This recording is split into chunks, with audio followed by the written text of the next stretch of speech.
في أول شيء. دكتور معلش أنا يعني أنا عندي يعني عندي اكتئاب مزمن، تمام، وباخذ علاج. ألو. ايش بتاخذي؟ باخذ علاج لستر 40، علاج دوائي. هلا أنا طيب. أموري تحسنت كتير والحمد لله رب العالمين. بس في عندي مشكلة مش عارفة ليش.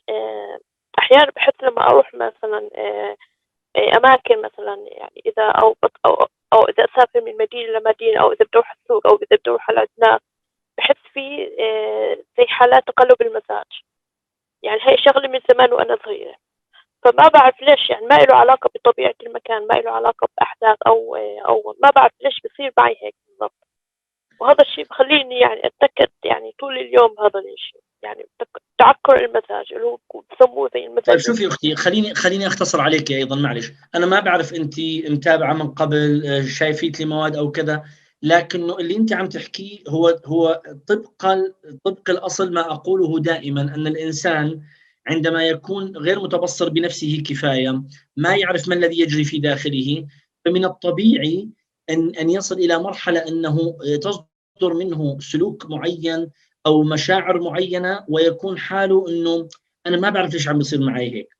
ولذلك انا بنصح عاده بكراسه قراءه النفس، او بنصح بدليل مع نفسي، لانه الغرض منها انك تعرفي حالك، وتعرفي هل هنالك امور معينه انت غافله عنها ومحتاجه انك تعطيها حقها، علشان يعني تعالجي بعض الامور، تواجهي بعض الامور، بعض الملفات تغلق، وهكذا.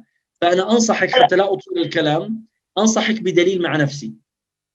هلا أنا سمعت الدليل، التسجيلات تبع دليل مع نفسي. بس أنا أحكي لك إياه لا ما لحظة له شوي، هيك. لحظة شوي. لا، آه دليل مع نفسي ليس مجرد مشاهدة المواد. في روابط موجودة فيه، وفي مادة فيها أسئلة وأجوبة وتفريغ، وبعدها في واجبات بتعمليها اللي هي التخلية والتفريغ والمواجهة والكلام، يعني وجدول يومي. هذا هو المقصود بدليل مع نفسي. طيب، يعني بس هو أقول لك شغلة، يعني هو ما له علاقة بأحداث ولا له علاقة بطبيعة المكان. يعني أنا بحكي لك ما أنا هذا اللي عم بحكيه. المسألة قد لا تكون لها علاقة بطبيعة المكان، قد تكون لها علاقة بشيء موجود في نفسك، قد يكون له علاقة بنظرتك لنفسك، قد يكون لها علاقة لا بالعكس، بنظرتك أنا واثقة من نفسي. يعني إنه عندي يعني الحمد لله بحس إنه أحسن من الأول.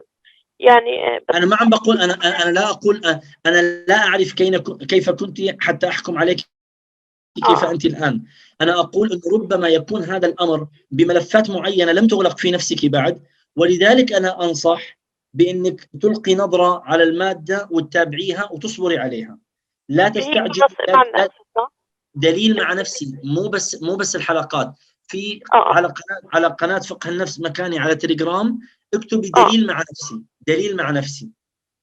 إن شاء الله تعالى، إن شاء الله. على وبالنسبة لكراسة النفس كمان هي أرجع لها بعد الدليل، هي صح؟ اصلا معاها، هي دليل مع نفسي اصلا في داخلها موجود الكراسة. إن شاء الله تعالى، إن شاء الله، إن شاء الله تعالى. طيب، شكرا لك دكتور، يعطيك العافية.